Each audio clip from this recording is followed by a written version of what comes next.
So again, we're still here down in Kentucky. I got Eli Knight here, and I had asked him the question of like, how can you make any sort of adjustments to finish a north-south choke more effectively, because I just suck at north-south chokes, and there seemed to be a better option with being able to hit a Kimura from north-south. Now, again, this channel is a mixture of sport and self-defense and kind of merging the two, and this is actually a very nice way to stay in control of your opponent or attacker if you're in the street or on the mat, but also a nice way to, again, apply some sort of restraint if you need to. You can expose the back if you need to, but either way, instead of actually going for the north-south choke, and if you struggle with the north-south choke, here's a nice option for you. So when it comes to north-south choke, like I used to do this. This is where I struggled a lot, because if I did go to north-south, which I didn't play a lot, I would ride up way too high. And for me, I'm not saying like that's wrong, because there's people that obviously play it very high up that are really effective at it.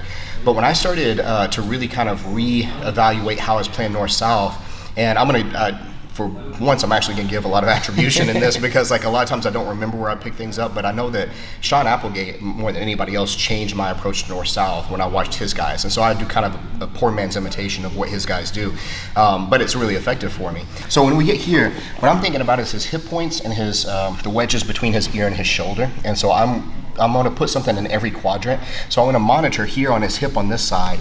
On the other side, I'm going to put my temple, and that usually sets my shoulder in his diaphragm or lower abdomen area here this way. And then my hip goes into this side over here, maybe on his face, depending on how he's reacting. And my other hand is monitoring in this last quadrant here like that, right? So when we get into something like this here, and I'm playing this position, I usually try to fork between attacking the arm and the neck, because that is generally going to hedge my bet so that I'm going to hit one of those two things. So when I feel like the opportunity is there a lot of the time, and oftentimes what happens is the opportunity arises from him starting to swing this back inside. So if I'm here and he doesn't like that shoulder pressure and he's trying to get that back in, like if he starts coming up this way here like this, so like, yeah, like if we get there, then now I'm moving to this side here, and I want to swim here, and I want to get nice and deep on that bite. When I get that in here, the big thing, the mistake that I used to make was squeezing too much. And when I squeeze, sometimes it can actually give him space. So instead, now I want to think about my ribs and my lat starting to turn his face in, then I'm going to move back to this north-south position, and then I start to melt down into the floor here this way.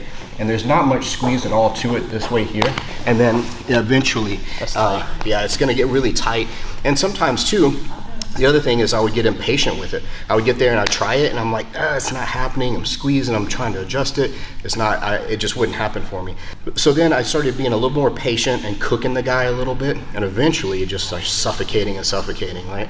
So that was a big fix for me. But again, like I was saying, I like to really concentrate on this Kimura on this side more than anything. So one of my favorite things to do when I'm in this north-south position, I want to start wedging this cutting bone, my radius up here, as deep as I can in his tricep. I'm going to try to get into his armpit.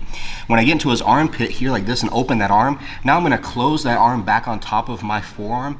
Like I want him to feel like it's going to snap his ribs, because to alleviate some of that pressure, he'll start to turn on his side. Now, when he turns on his side, it changes the orientation of his arm, so now that wrist is floating right in front of my face. So now I'm going to slide up, and I'm going to save the space I created behind his back. I want to capture here on that Kimura grip like this. And of course, I could slide in possibly and finish this Kimura grip, but more often than not, what I wind up doing here, because he starts to use this arm to defend that Kimura, all right? So now I'm going to swap my two knees, right? So I'm going to take my right knee, swap out my left knee, and then I'm going to step over this direction. Right? From there, I've got a really good back exposure to be able to take his back if I need to. I've got a deep bottom hook from here, and I've got both my arms on the side. Now, this leg here starts coming up and smashing down on his arm over here to take it out of the equation. His neck is exposed. If this is, again, more of a sportive context, I might just go into triangles from here and everything else. So that might be one that is a little more on the sportive side, just because I am putting myself underneath him on the back like that. But again, you like to have several different options and different modalities for whatever the circumstance dictates. Yeah, right? And even from like a street perspective, right? We talk all the time about monitoring waistbands, getting control of that, and I know a lot of us, we talk about controlling the mount, controlling side control, but you made a good point earlier when we were talking about this of like your ability to be in north-south allows you to see a lot more, but it also gives you the ability to go to my left or my right depending on my reactions, which if you're stuck on side control like this, right, you don't necessarily have the ability to hop sides if the situation calls for it. Yeah. Compared to being in this situation, and then plus obviously having like the exposure to my back. Like if you do that rib pressure again, right? Yeah. Like when you get here, my only option, like I can't turn into. So stuck. you know, for like my law enforcement guys that are watching this, right? You need someone to go belly down, cuffing position, whatever. Like this is a perfect opportunity where he can just keep applying this pressure, and eventually, like I'm just gonna turn. And at this point, like you can go top mount, you can get the gift wraps, you can force me to go belly down to where again that's my only option. Yeah, and that is, I mean, because if you start getting like into this kind of wrist control here, I like this a lot whenever we start talking about cuffing procedures or anything like that.